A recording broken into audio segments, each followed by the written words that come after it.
O país inteiro está assistindo a um fenômeno que o sistema não esperava. A mega operação no Rio de Janeiro, a mais letal da história, virou um divisor de águas político e moral.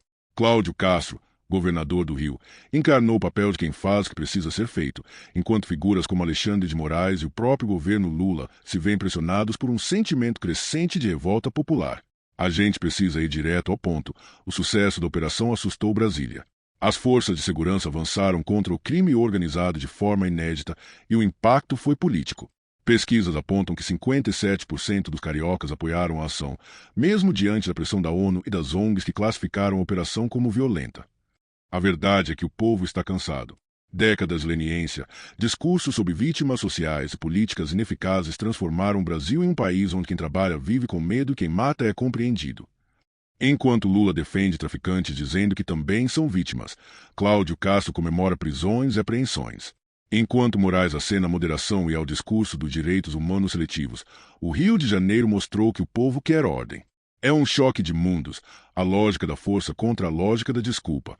A Operação Contenção, realizada nos complexos da Penha e do Alemão, terminou com 121 criminosos mortos, 113 presos e 4 policiais mortos em combate. O alvo era o Comando Vermelho, facção que domina parte do território carioca há décadas. A ação teve caráter de guerra, e era exatamente isso que o ex-capitão Rodrigo Pimentel, ex-BOP e analista de segurança, chamou de conflito armado não internacional. Para Pimentel, as facções não são apenas grupos criminosos, são terroristas. O objetivo, segundo ele, é colocar o Estado de joelhos, controlar territórios e impor uma ditadura armada sobre milhões de brasileiros. São 4 milhões de pessoas vivendo sob regras do tráfico, pagando taxas de gás, internet, segurança e transporte. É um regime paralelo, com leis próprias e uma economia criminosa. Mas o discurso progressista prefere chamar isso de problema social. E é justamente aí que entra o contraste com o governo federal.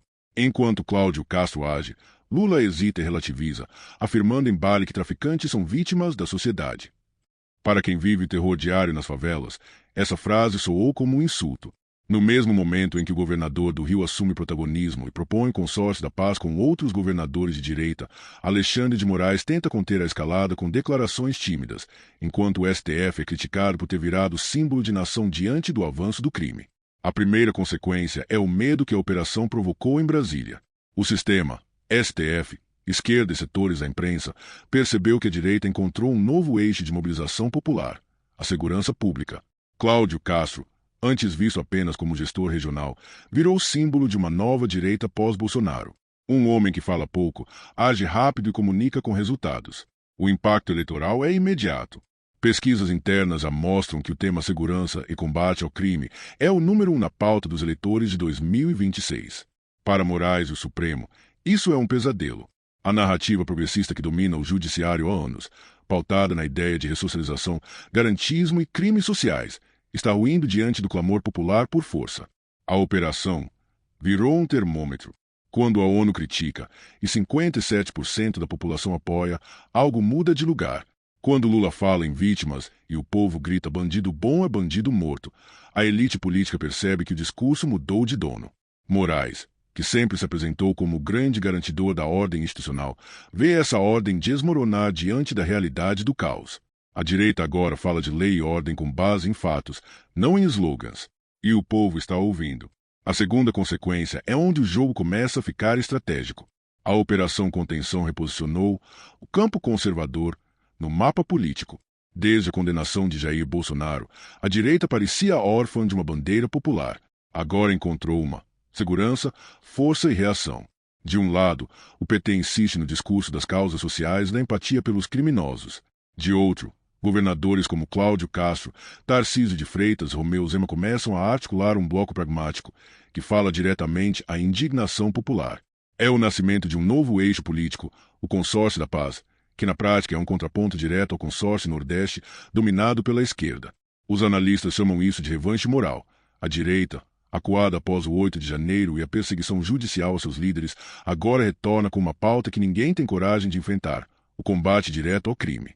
Enquanto Moraes tenta manter o controle simbólico do discurso da legalidade, Cláudio Castro se apropria do discurso da legitimidade popular. E há uma diferença brutal entre os dois. Legalidade é o que a Constituição permite, legitimidade é o que o povo aprova. E, neste momento, o povo está com Castro. É como se o governador tivesse captado o sentimento coletivo de basta. E quando um político expressa esse sentimento antes dos outros, vira referência nacional. A direita está reencontrando sua narrativa, a de quem protege, enquanto o sistema protege os criminosos. A terceira consequência, talvez a mais importante, é o medo de que essa onda de apoio popular transforme-se em capital político duradouro. Alexandre de Moraes sabe o que isso significa. Um governador que desafia a narrativa dominante do Supremo e é aplaudido nas ruas ameaça diretamente o equilíbrio de poder construído nos últimos anos. O STF viveu um período de hegemonia política, ditando o tom da justiça, da censura e até da moral pública. Mas a Operação de Castro foi o primeiro grande ato capaz de inverter esse eixo. De repente, quem dita as regras não é mais o tribunal, é o resultado nas ruas.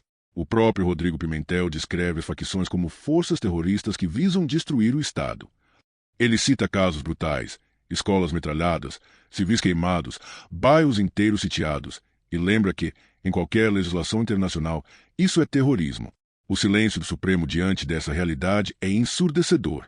Moraes e seus aliados tentam enquadrar as críticas como radicalização, mas o discurso não cola mais. Quando 4 milhões de pessoas vivem sob ditadura armada e o Estado age, o povo não vê brutalidade, vê libertação. A fala recente de Lula, em contraste, soou grotesca. Os traficantes são vítimas dos usuários. O que o presidente chama de vítimas, Pimentel chama de terroristas. E o que Moraes chama de moderação, o povo chama de covardia. É o tipo de dilema em que o sistema perde em qualquer cenário. Se o STF condena as operações, reforça a imagem de cúmplice da criminalidade. Se silencia, admite que a direita tem razão. É um xeque-mate político. Juntando as peças, o quadro é claro. A primeira consequência foi o medo. O sistema percebeu que perdeu o controle da narrativa. A segunda foi o reposicionamento. A direita encontrou no combate ao crime uma nova bandeira moral. A terceira é a armadilha. O Supremo e o governo federal agora têm que escolher entre se opor à vontade popular ou se render à agenda da direita. A Operação Contenção não foi apenas uma ação policial. Foi um ato político de ruptura. Ela reintroduziu no debate nacional um conceito que o progressismo tentou enterrar, a noção de autoridade. Quando um governador desafia abertamente a ideia de que criminosos são vítimas e o povo aplaude, uma mudança de ciclo está em curso. O Brasil, cansado de discursos e teorias, voltou a valorizar a ação. E a ação, neste caso, veio da direita. Moraes, isolado e contestado, tenta reagir. Mas o problema é que a realidade não respeita a narrativa. E a realidade está mostrando que o povo quer o fim da impunidade. Isso nos mostra que o tabuleiro político mudou. A gente precisa continuar atento, porque o movimento não é pontual, é o início de uma virada. O Brasil cansou da leniência, da desculpa social e da inversão moral. Será que o STF vai continuar fingindo que facções não são terroristas? Será que Lula ainda acha que traficantes são vítimas? E será que o povo vai aceitar que quem mata e domina comunidades continue sendo tratado como oprimido? A resposta está nas ruas, nos dados e no medo real que os brasileiros sentem. O sistema treme porque o jogo virou. Desta vez, é a direita quem dita o ritmo. Moraes está acuado. Castro avançou. E o povo, cansado de promessas, finalmente escolheu o lado da ordem.